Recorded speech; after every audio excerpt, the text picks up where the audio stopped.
ముఖ్యమంత్రిగా కుర్చీ నెక్కింది మొదలు సూపర్ కాన్ఫిడెంట్ గా ముందుకు వెళుతున్న రేవంత్ రెడ్డి ఇప్పుడు మరో అడుగు ముందుకు వేశారు. చంద్రబాబుతో భేటీ సందర్భంగా తానేంటో రుజువు చేస్తూ ఏపీ ప్రభుత్వానికి సాలిడ్ సిగ్నల్ ఇవ్వబోయారు సీఎం రేవంత్ రెడ్డి. ఇంతకీ సీఎం రేవంత్ ఏం చేశారు? ప్రజాభవన్ వేదికగా జరిగిన ముఖ్యమంత్రుల భేటీ ఎపిసోడ్ లో మోస్ట్ రిమార్కబుల్ మూమెంట్ అనిపించుకున్న ఆ మ్యాటర్ ఏంటి?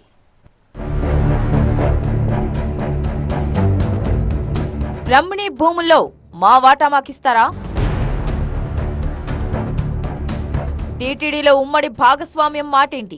తిరుమల తిరుపతి దేవస్థానంలో ఫేర్ షేర్ ప్రకారం మా ప్రాతినిధ్యం ప్రకారం అక్కడ బోర్డు మెంబర్స్ గాని చైర్మన్ గాని ఫేర్ షేర్ ప్రకారం తిరుమల తిరుపతి దేవస్థానంలో కూడా తెలంగాణ ప్రజాప్రతినిధులు గాని తెలంగాణ ప్రాంత ప్రజలకు కూడా అక్కడ అవకాశం కల్పించాల్సిందిగా. సముద్రం ఓడరేవులు రావాల్సిందే. వ్యాన్ పిక్ ప్రాజెక్టు మాకు సముద్రం లేదు, ఓడరేవులు లేవు అధ్యక్ష, కానీ మాకు కావాలా.